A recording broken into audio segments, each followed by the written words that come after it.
তোরে মাইরে লামু। তুই কেন আমার ছেলের আগে তুই কোরআন শরীফ খতম দিলি? কেন কোরআন শরীফ খতম দিলি?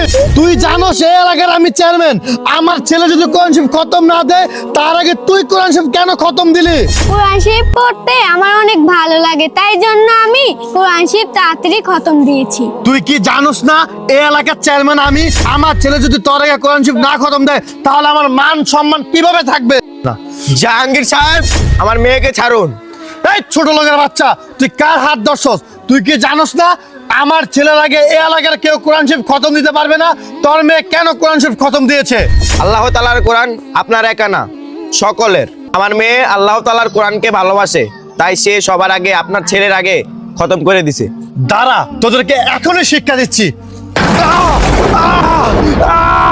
আমার কেন জ্বালা বাড়া? আমি যে কুকুরে গেছি, এটা আমার সাথে কি হলো?